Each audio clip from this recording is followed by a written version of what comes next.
Hey everybody, this is Rydo and we're back to another recording of Hearthstone. Today is Wednesday, October 17th. We're starting late today. I'm mostly blaming this on my body's refusal to accept that daylight savings time is a thing, which I have good on it for that because clearly this is the case. In fact, that's one of the major arguments against daylight savings time is that animals and plants, and really human bodies too, we don't believe in it. It doesn't really exist. So the idea that you can magically change when somebody wants to wake up and when somebody wants to go to sleep just by legislation is ridiculous. So the Hollows ended here. During the special event, you can pick 2 classes in an arena and draft classes cards from both. We get a free arena entry,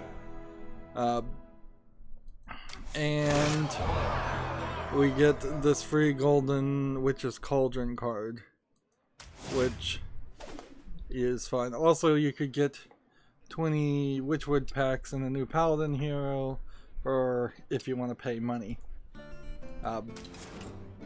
And you get this side thing. Background is different.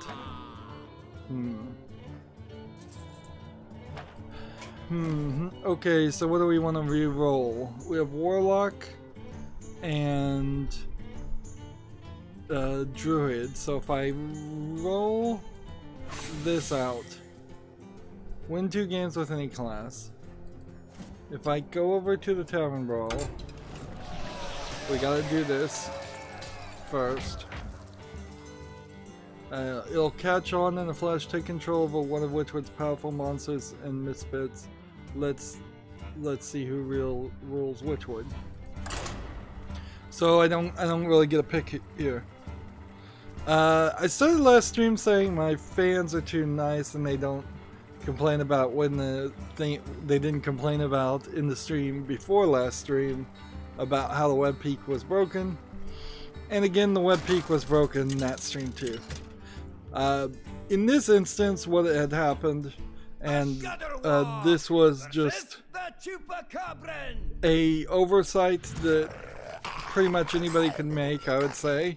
I had duplicated in OBS the entirety of the settings, the scenes, for E3, because streaming Hearthstone and doing E3 are pretty much the same thing, or at least they were last year. And when I duplicated E3, it was with some old settings, one of which was to have the web peak only show for a second and then go back to Hearthstone, and that's what it was doing. Basically, I had selected the wrong profile, and so we were streaming on the E3 profile yesterday. Now I have it fixed, basically by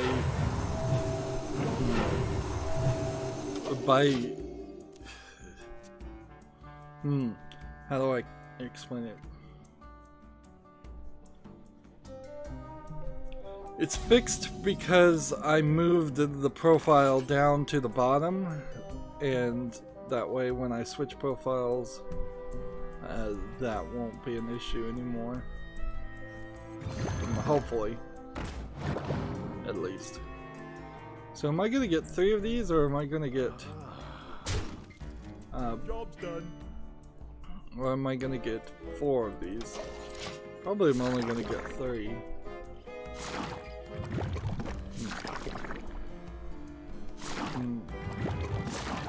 We have a lot of news today. I think what we might do too is keep some of the news just for Friday, to like, because we're already starting late, and I don't know, maybe I'll go late into the night. I might as well. Let's see.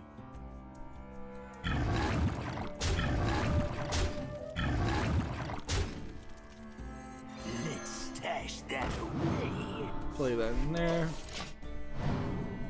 Right now my Chrome browser is in a weird position because I'm going and recording the end of the year cleanup, going through the entire wish list and saying, hey, this is a game this is a game that should stay on the wish list, or this is a game that should be leaving the wish list. For the most part, most of the games that have been on the wish list are staying on the wish list. The only ones that have a chance of leaving are things that have come out like in 2017 or earlier, and they just never got any reviews, or the reviews they do have are mixed, or like there's a lot of older games that at one point I may have added to the wish list that maybe don't have that much relevancy anymore, or never did. Watch, they fell off a truck. Just keep on playing.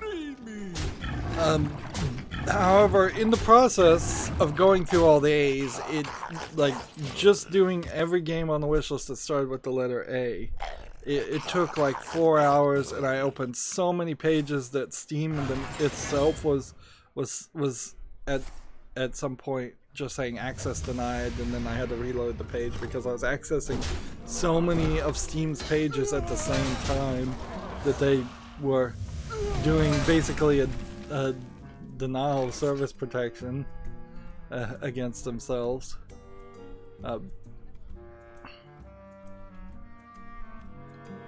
Just burn a couple of cards.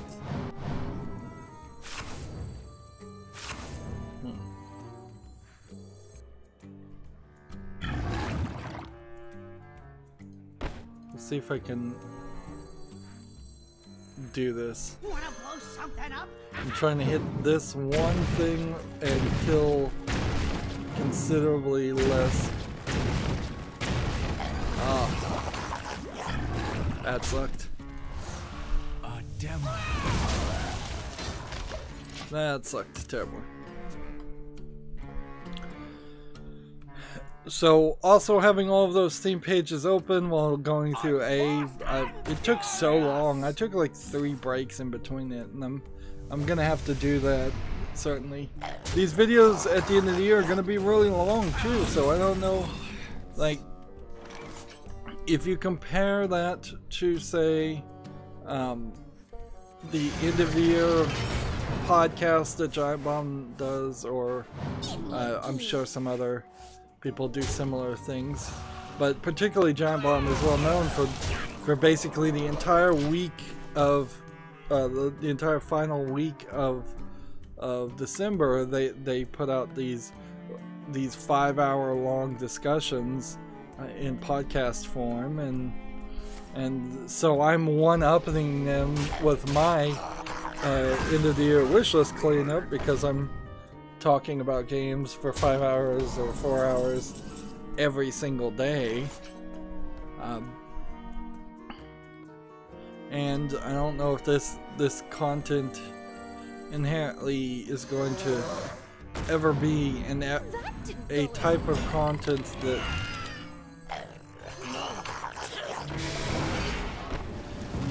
like, I'm never sure that it would be a content that people would want to go back and watch a second time, or watch at a different time.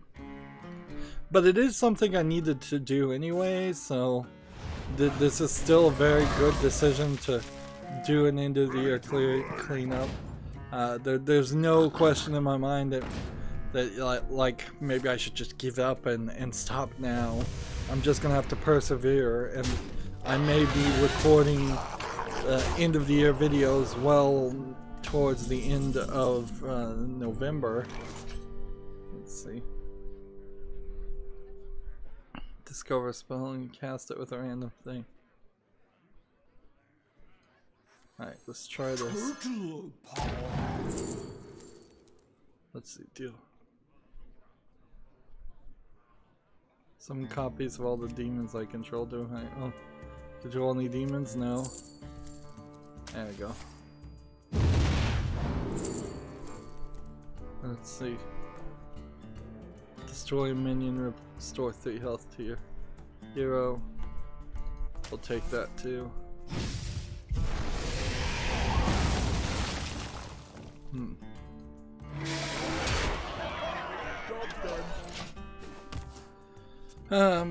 Man, I'm moving kind of slow today, and I was burning out my voice too, so I kind of need to rest my voice in a weird way.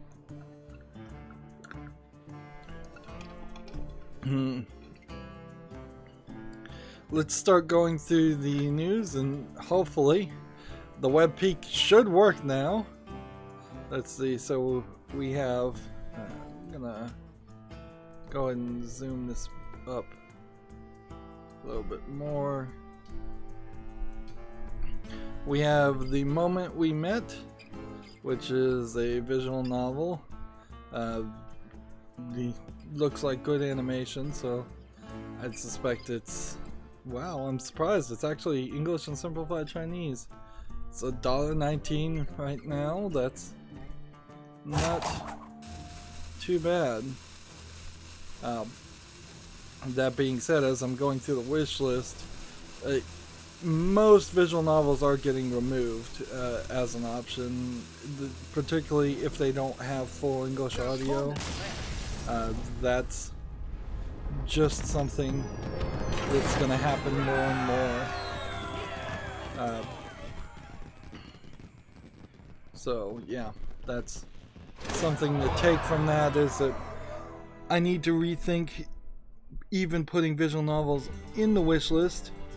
And I think for the most part I haven't been putting them in the wish list anyways. I've just been highlighting them. That is the level of my support as far as visual novel developers, is if it looks good, I'll mention it during these live streams, but I'm not really going to have them go into the wish list, because honestly I'm not really going to play them. The other category that is getting sort of purged from the wish list is hidden object games. Like, that was a thought, certainly, but it didn't really work out, and hidden object games are usually way overpriced. Let's see. So this is the golden one, where I could get 400 dust for this. So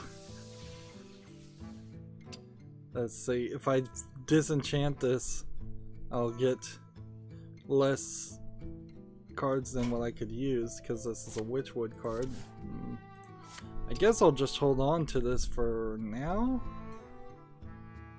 I guess. We'll just hold on to it for now, but I probably will dust that later.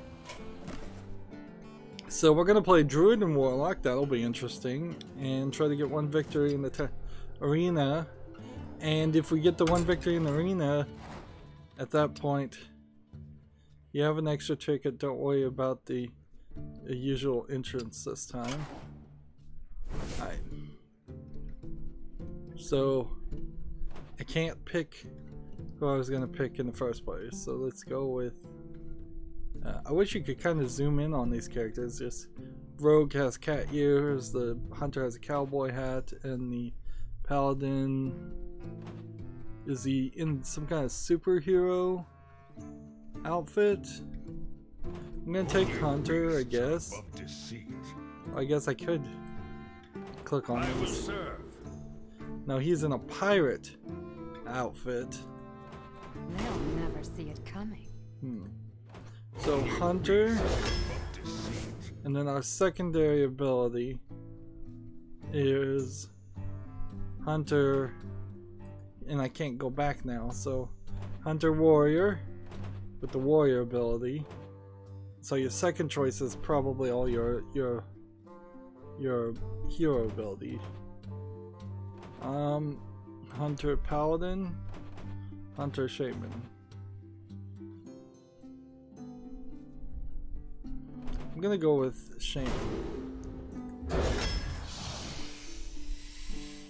And I don't use that program anymore to tell me which cards to pick. I haven't used that in such a long time that I don't even remember how to use it, to be honest. So I'm just gonna pick some games and play this Arena Brawl. Probably do a terrible job and just move on. That's kind of all I care about. I'll take a big ticket one to start off with. That's probably a dumb move, but whatever. I'll take that guy. Take him, charge Murloc. This is gonna be really random.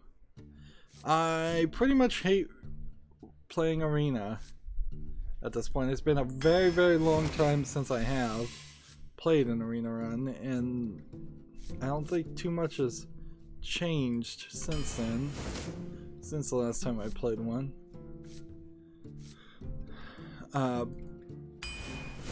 But you really do end up with just a bunch of randomness, and you're basically just picking cards that you think have good value in general on top, like, but they're really cards that have to stand alone on their own. It's not cards that that can play for any kind of synergy.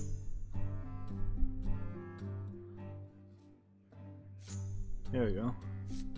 I'll take that spell and let's see, a beast, and which is better, a hex or I'll take the hex.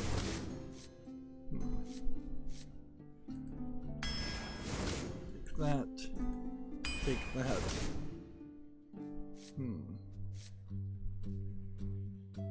Summon a bat. Deal 2 damage to a random enemy. Other minions have +1 attack. Interesting. This really is just giving you random cards from all the classes too. It's not even limiting you to Hunter or Paladin.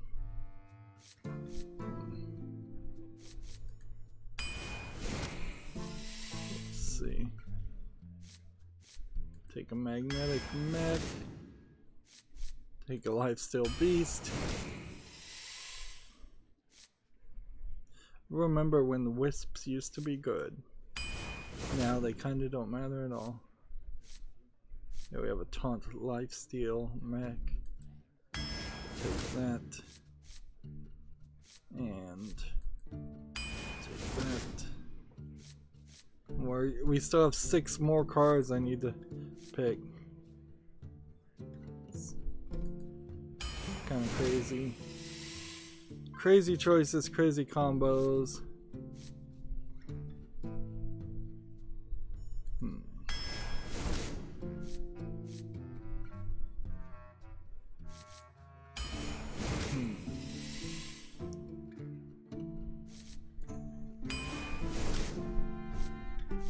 There we go, that's probably a good one. And let's see. I'll take Volcano just for a board clear. I'm expecting 3 losses and that is it. That's really all I figure this is going to end up being worth.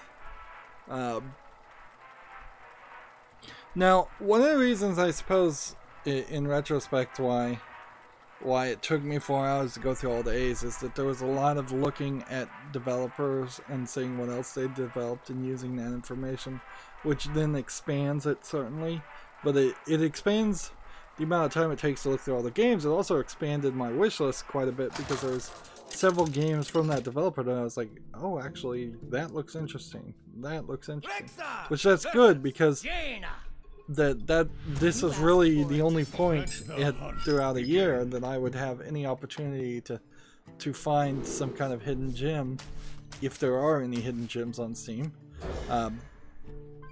and say, and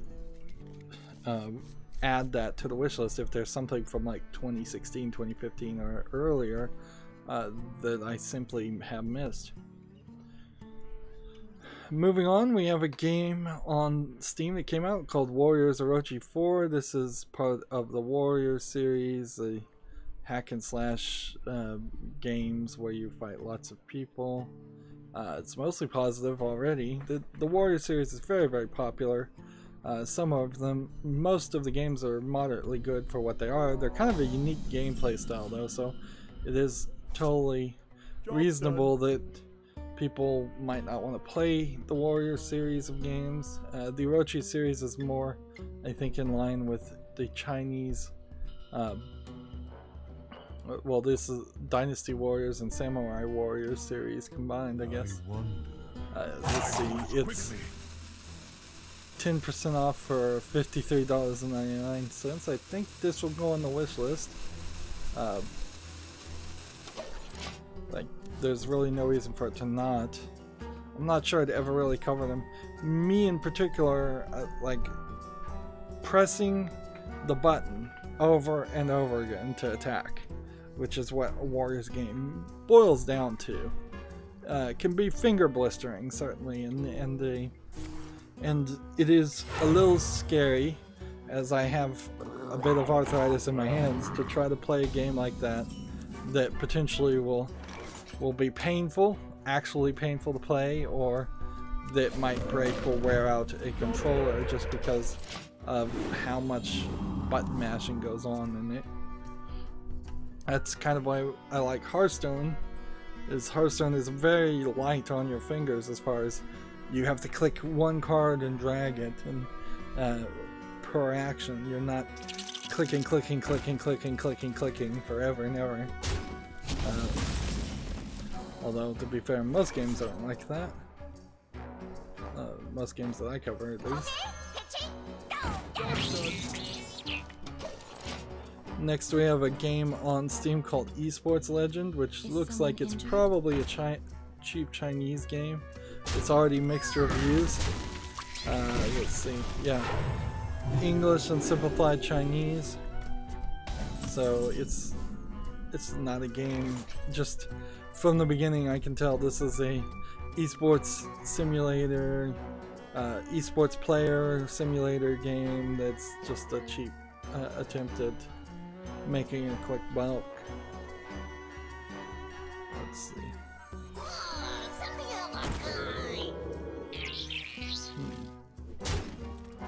Job's done. A lot of people are online today because of the new expansion. See, that's interesting because it points out that even people who don't really play Hearthstone on a frequent basis still are managing to get the information of when a new expansion is and hop on if they can get a free arena play, or free cards, or just check out the new things. Of course, one would assume that those type of people that don't play consistently also have a tendency to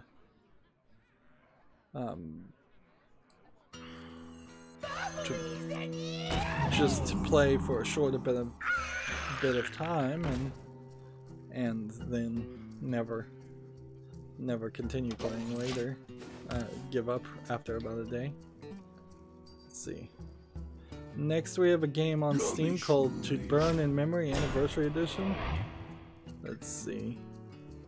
What is this? It's suffering from either a text-based adventure with an interesting font and background, which would make it a lot better than most text-based adventures, or it's something else. Oh, by the way, Steam now supports animated GIFs in these pictures. This has to be a text-based adventure, yeah.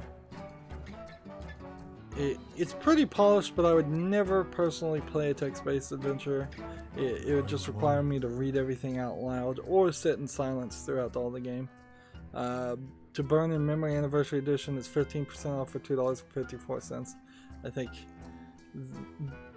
for me, of course, it's not going to make it to the wishlist, so it's up to other people if you are interested in playing a text-based adventure. Alright, Let's attack here. Let's attack here. Let's bring this back here.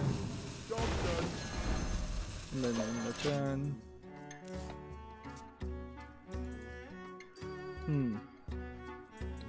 Maybe I will burn through the news quickly today.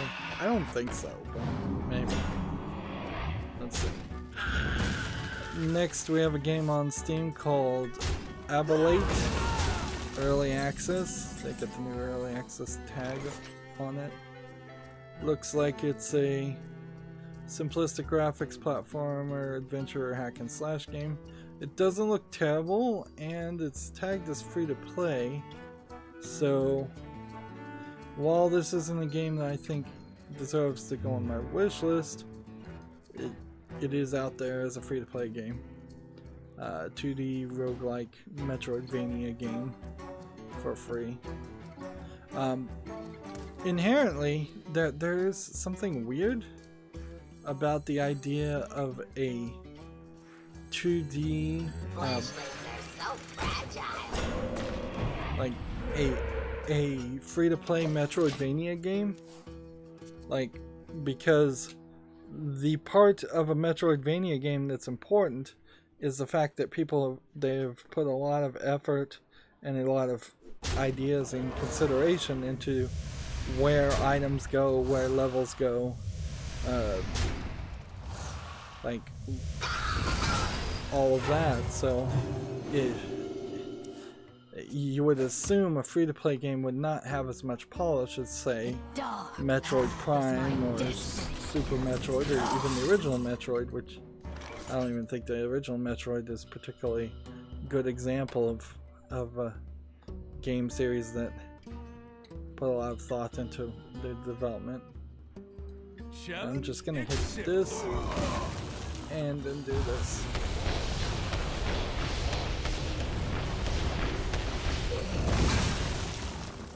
And then I'm gonna do this.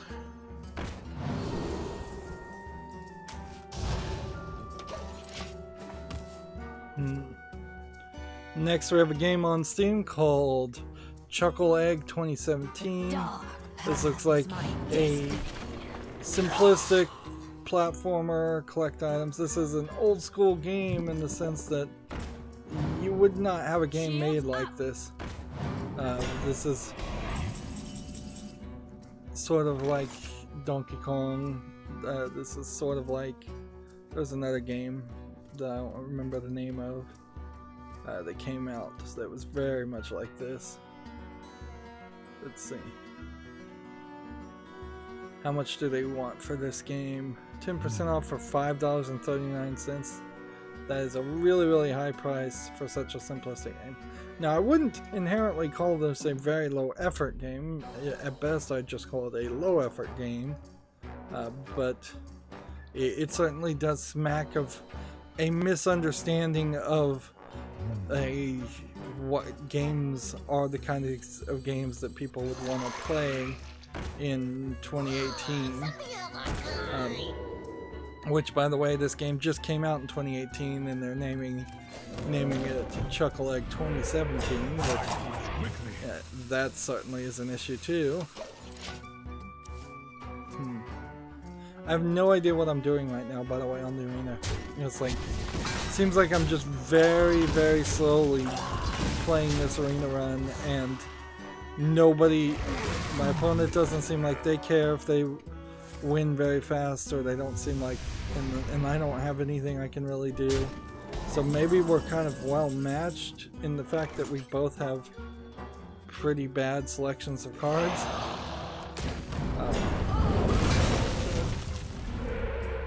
Maybe that's the case, I don't know. Let's see. Next game we have on Steam is NBA 2K Playgrounds 2. It's already mixed at 56% of 27 user reviews. In going back and looking at games on my wish list, 25 user reviews is kind of the limit. If you have less than that, then it's if a game has less than that and it's positive, I still don't really believe it because that's too open to review manipulation. This is, I suppose, the same idea, but I wouldn't want to play NBA 2K Playgrounds anyways.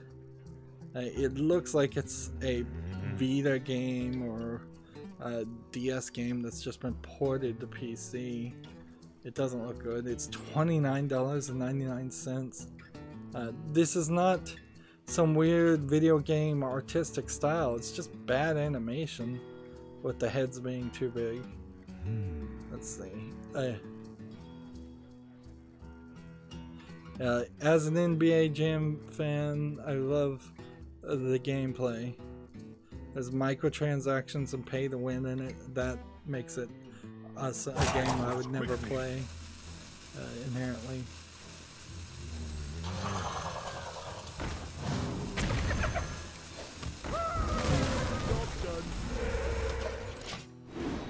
So yeah, if it has microtransactions in it, 2K sucks these days. I think 2K is owned by EA, and that's part of the problem. But 2K is falling off the wagon.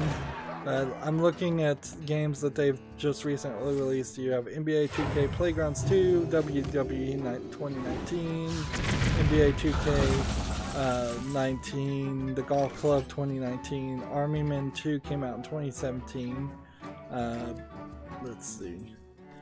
I'm gonna just go back and skip some, and WWE 2018 and 2017.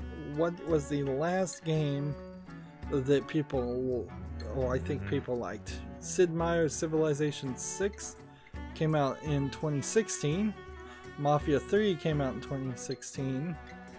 Bioshock 2 Remastered came out in 2016, and Bioshock Remastered came out in 2016. But let's be realistic here.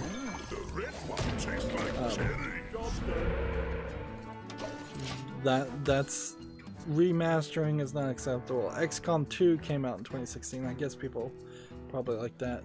Borderlands the pre-sequel came out in 2014. So it's been about 4 years since there's been any Borderlands game. Sid Meier's Civilization Beyond Earth came out in 2014.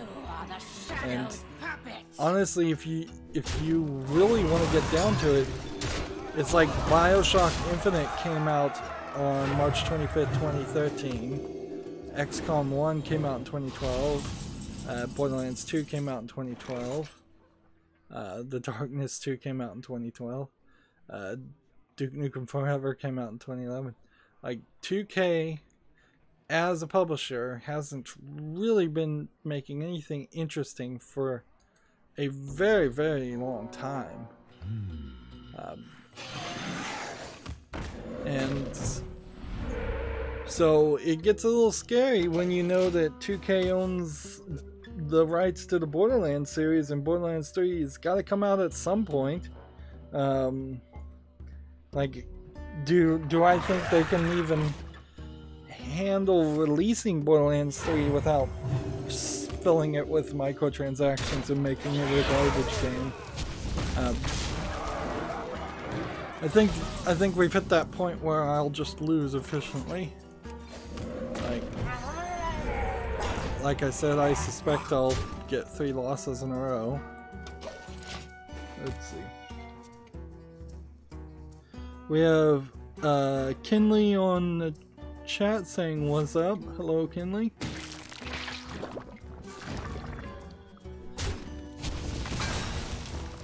Let's see. TechRaptor has an article. Next core Pokemon RPG is likely to support transfers from Pokemon Let's Go, which is to say, if you play the Pokemon Let's Go series, which is a remake of the original games, and you collect what I suspect is only going to be slightly above the original 150 Pokemon that you could collect, all of those theoretically could be transferred to the next next expansion in Pokemon, which probably won't matter much. I wouldn't be surprised if there's something in the next Pokemon game that makes it very easy to get those original 150 or so pretty easily anyways. In fact, there's probably so many Pokemon, I don't know what the count is by now, but I would suspect it's probably approaching 600 Pokemon. I wouldn't be surprised if there's a real easy way at the beginning of the game to start with a pretty big collection anyways. I suppose what it really comes down to is how many can you have in your computer, and how many can you actually have on your team, because I imagine that's really where it's going to break down, is that like I think last time I played a Pokemon you could only have a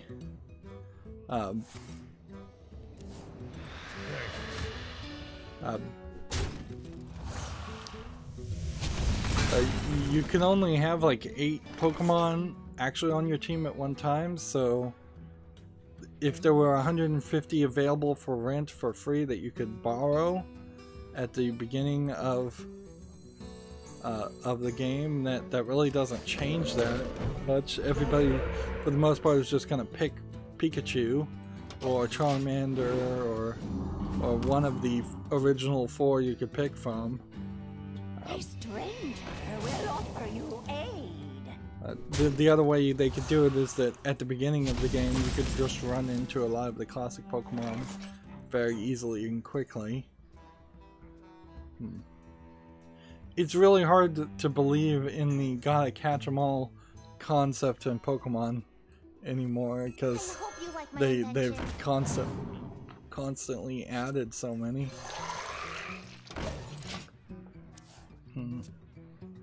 And it always was an issue, is that if you wanted to cheat, you could very easily have somebody with a hack save file that had all the Pokemon and transfer over those Pokemon anyways.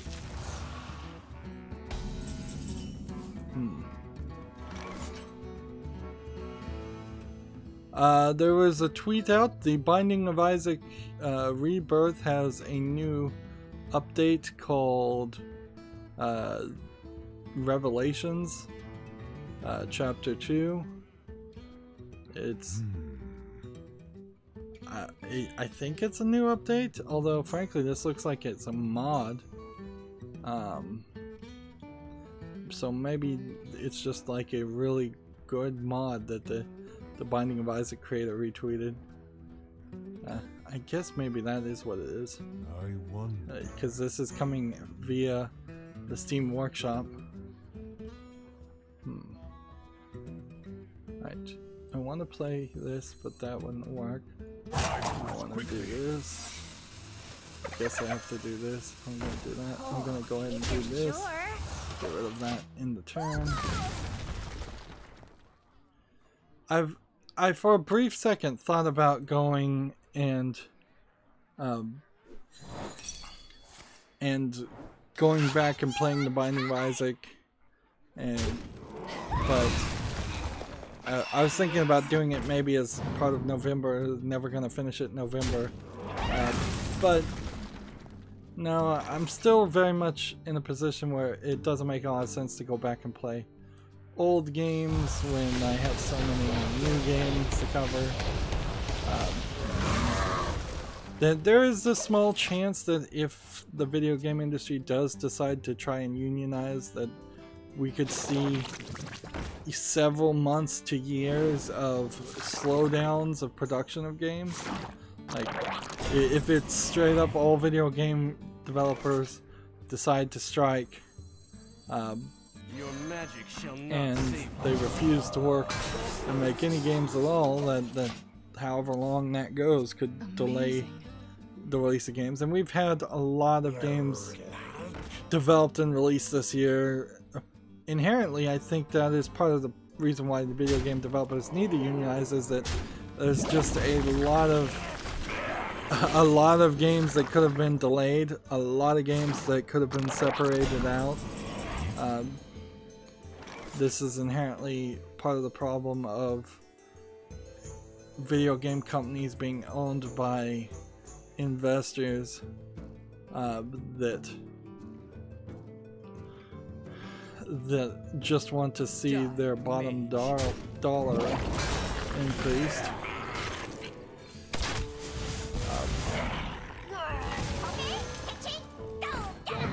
And they want to see the fiscal quarters go up and up and up. Like, if all video game companies were private and they were all well funded, it wouldn't be anywhere as big a deal to delay a game and have no crunch or less crunch. Let's see. Gamatsu has an article called Open Forum number 317, open off-topic discussion. So they've started this new forum thing. Gamatsu is an interesting choice because Gamatsu is one of the more Japanese-focused video game news sites that tends not to have an annoying, to me at least, bias or agenda built into what they talk about. The only real agenda they have is to promote Japanese video games and video games in general. The guidelines are no nudity, not for safe content needs to be posted with a spoiler tag, no trolling, spamming the exact same post over and over again.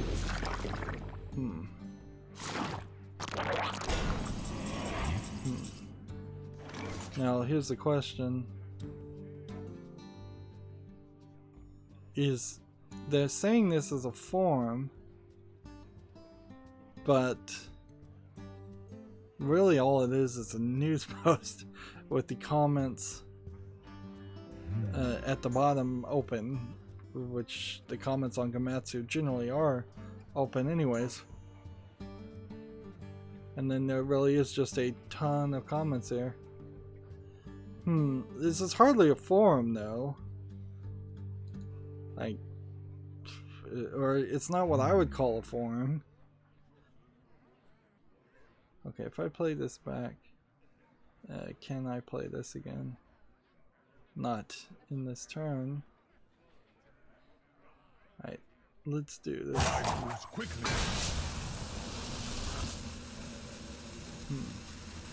Amazing. Drink with me, friend. Job done.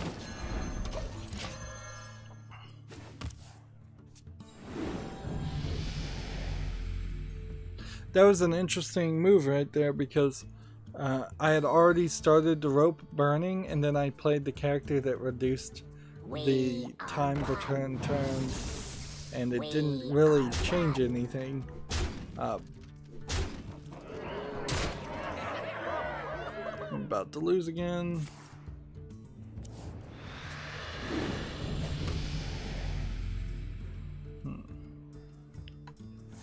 Yeah. So that certainly is weird. I guess if you're running a news video game website and you're having a lot of people comment off topic on other posts you make, perhaps this is a thought. I don't know if you're inherently going to call it a good thought, but it is perhaps a thought to say, hey, let's just give them an off-topic place to talk for what is really a brief time, because it's hardly going to be an instance of the off-topic forum number 317 being a place you can find and continue to post. Maybe they do actually have forums somewhere deep in their website and I've just never seen them. But it seems like a temporary solution if you're having people post off topic on your news posts. And as I said, I figured this would just be 3 losses. Poor Tragic Master is just spectating I assume trying to see if I'll win with a watch and win, and the odds are very low. Next we have on Steam a game called Hiding Spot that looks like a very low effort game. Very possible all of these are asset flips. Even if they aren't, it doesn't really mean much. Seems like you're in an incredibly limited area doing an incredibly limited actions. I want $1.99 for it. It's like, no, I don't think so. Like, I think the idea is kind of a funny one, making a game where you're just trying to hide yourself. One assumes either from school or work, but yeah, that's really not a game. It really isn't. That's a funny little mini game that you'd put in something else, and not a standalone product that you would try to sell.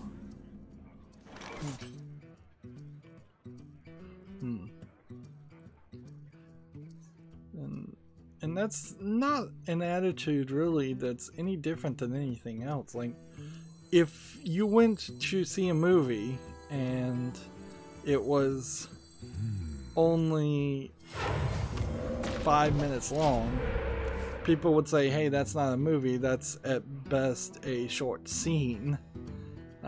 If you want to listen to a song and the song was only 1 sentence long and it took 5 seconds to sing it, people would say, hey, that's not a song, that's a sentence, that's a line.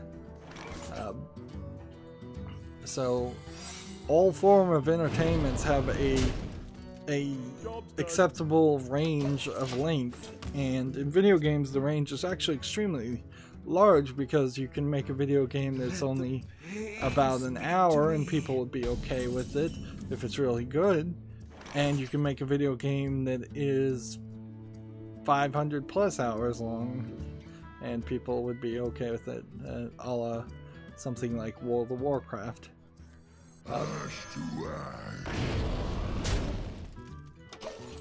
But yeah, there are some levels of quality we have to hold these games to. Next game we have on Steam is the DLC for Cultist Simulator, the Dancer. Cultist Simulator is this slightly interesting, I think, deck building card game RPG thing. It always is a little disappointing. You see this interesting thumbnail and then you look at the actual game and it's really just playing a card game and reading a lot of text. I'm pretty sure Cultist Simulator is on my wish list, so I'll put this on my wish list too, just to make sure I get all the DLC. But it certainly isn't a high priority game. Okay, I need to hit this. Melt away. Hit that. Job's done. And then the turn.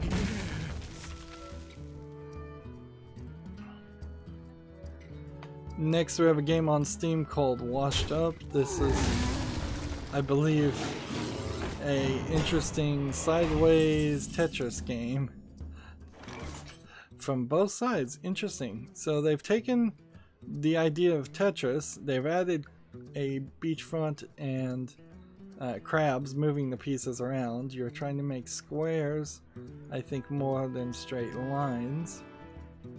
It seems like there might be time modifiers too. Hey, that as a concept of a game, it seems to make some sense. Play this. Play this. Play this. And I'm gonna kill that.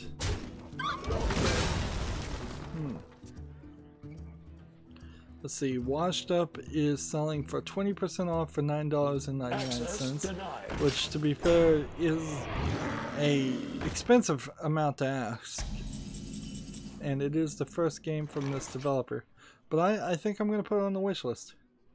Now, what I need to be careful about is I never need to really consider the idea of, well, I should have more games with the letter Z in the name, so at the end of the year reviews of, well, looks at games, then that way I can balance the length of those videos. Like, that's not a valid way to decide whether or not I want to play a game. The game needs to look good to make it to the wish list, not just have a slightly unique name.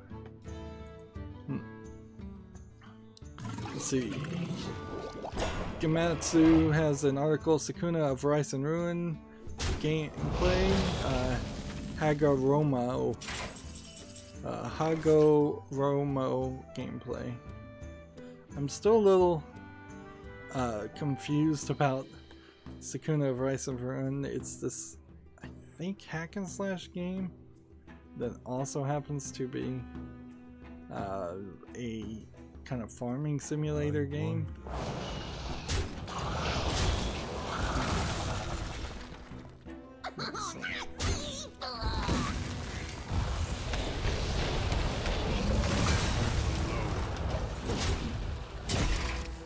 So I'm watching this character run around in a 3D environment.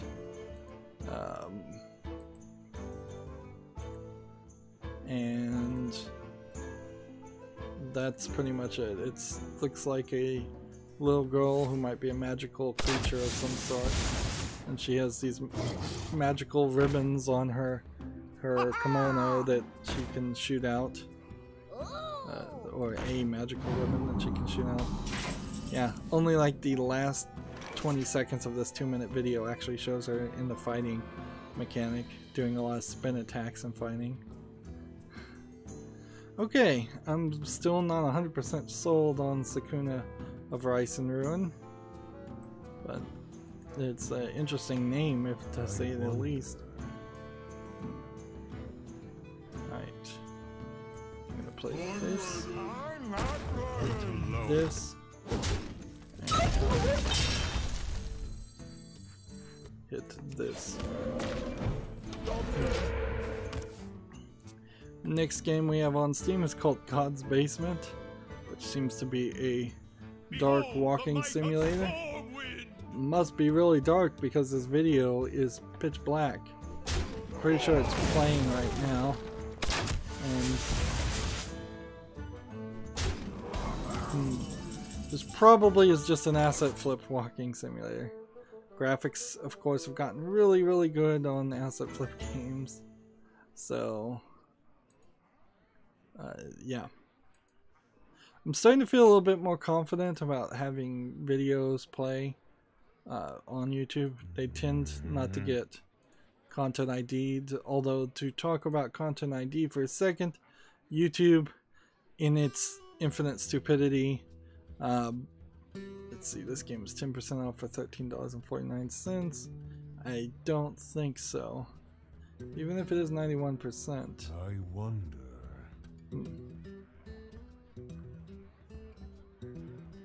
You know what? I'll keep an eye on this. I'll be generous and put this on the wish list. YouTube has decided to go through all the videos again and cause them to get content ID'd again. Basically, I assume this is because the people who claim to own the copyrights have upped their licenses or sold the licenses to another company. But I mean, it's really, really unfair to put a video on YouTube, get it content ID'd, claim fair use, have that company say, yes, you're right, that is fair use, and then they can just come back in 6 months to a year and claim the copyright automatically again. Speak your piece.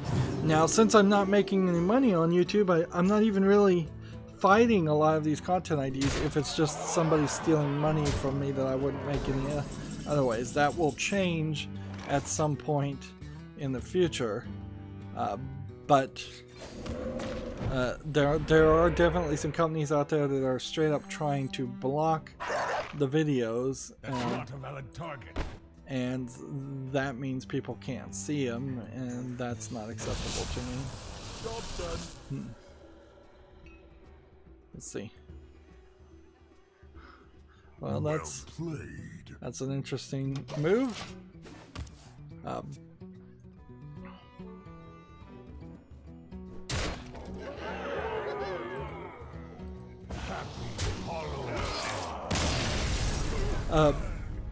So yeah, YouTube sucks.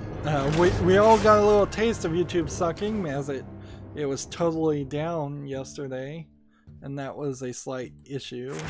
It definitely disturbed what I had planned on doing because I am on YouTube way too often. Let's see. We get a card pack, and we get 30 gold, and that is it for my arena run. Yeah. Not super surprising that that's where it really just came down to. And hey, I got a legendary, so that's nice. Legendary. After your opponent plays a minion, become a copy of it. I'm not sure I'd ever want to play that card. That seems like that's a pretty useless card. 4 of those were dusted. Anyways. And it's not like I even particularly have a lot of the Witchwood. If I type in the key phrase missing, sorry, I turned my head, and we look at the Witchwood cards, of the expansion it had, I would guess roughly 130 cards. I'm missing about 4 in every class, and about what is that, 13 in the neutral. So yeah, there's 4 in every class. 4 times 9 would be 38 or 36. Yeah, 36. Plus another 15 would be 53 out of roughly 130. So yeah, if I was to craft this epic card, it's kind of nice that they gave you a golden epic card instead of like a golden common card. Although they certainly didn't give you a golden legendary. And so now that leaves me with playing Warlock class cards and Druid class cards. Let's come over to this Token Druid rank 19 and start playing for real.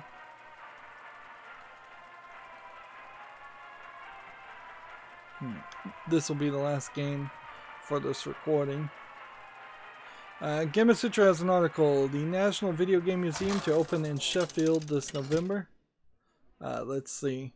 This is the National Video Game Museum, the only prominent games museum in the UK, will open its doors in Sheffield November 24th. Now this is weird because this is the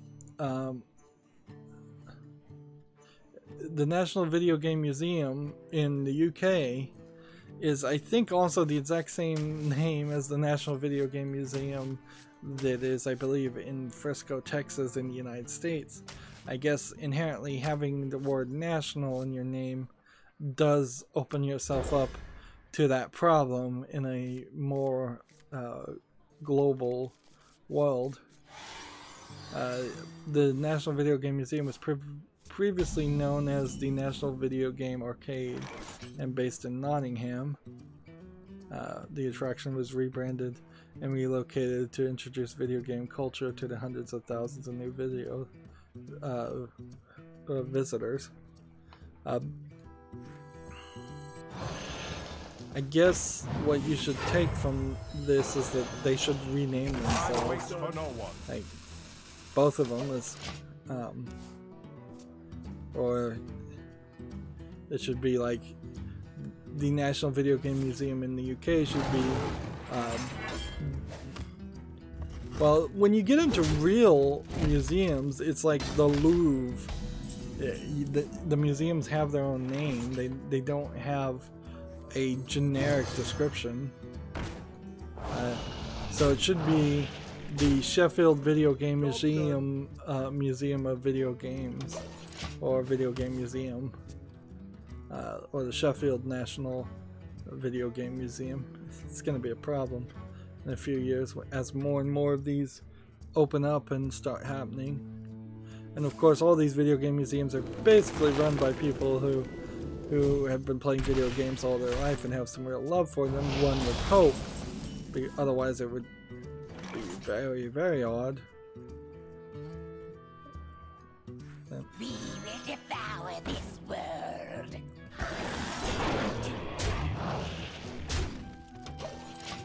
Gamer Citra has another article. GitHub launches a beta of GitHub Actions, a workflow automating tool. This really isn't probably too much to do with video games, other than it might possibly help the development of video games. Actions give devs the ability to automate certain parts of the workflow to build, package, release, update, and deploy a project without manually running the code itself. Which I think basically then, if I'm understanding that right, that means they are automating processes that would just be happening on some Linux virtual machine in the background on GitHub. That it certainly might speed up a few things. I don't think it speeds up a lot of things, though. When I first saw it, I thought it was going to automate some interactions with other people, and I was like, yeah, that probably won't work too well. But I was not thinking of GitHub. I was thinking of Stack Overflow, which is a website that's based around asking and potentially receiving answers to IT questions. And I could see how automating that minion a turn to get would ready. cause problems.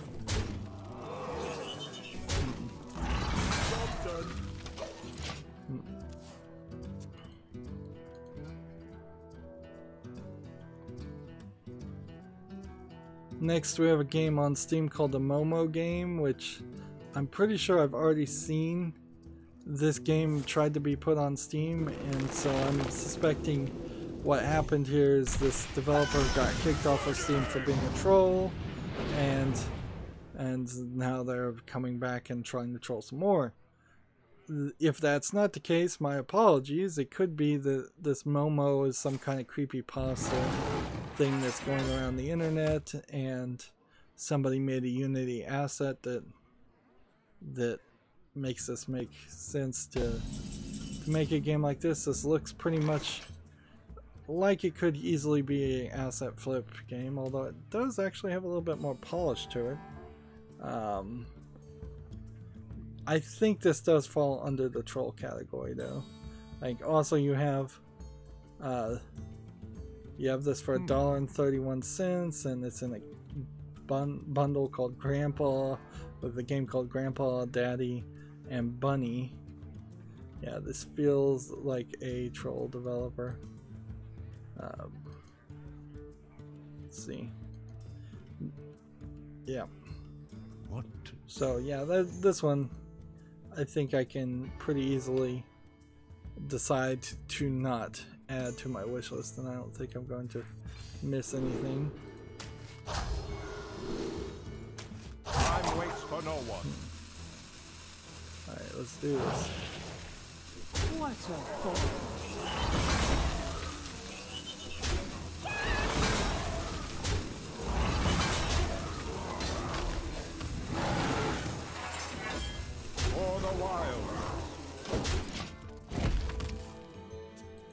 Almost ran out of time there. Next we have a game on Steam called Titanic Shipwreck Exploration.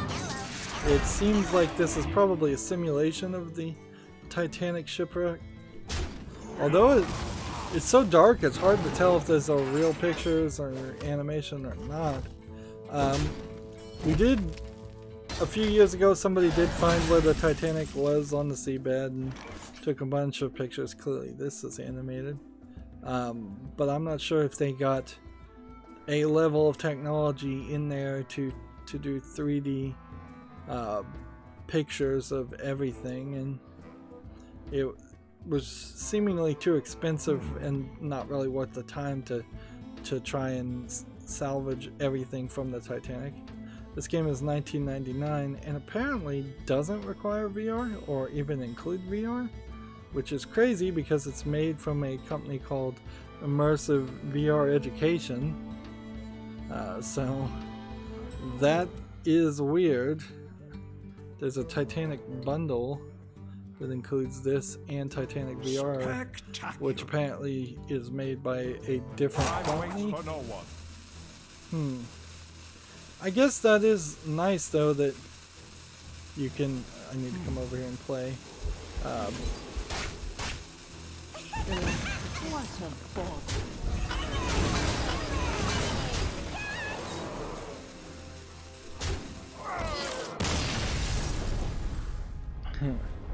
Like, I guess it's nice, the idea that you could play the game without VR, particularly if it's trying to be an educational experience.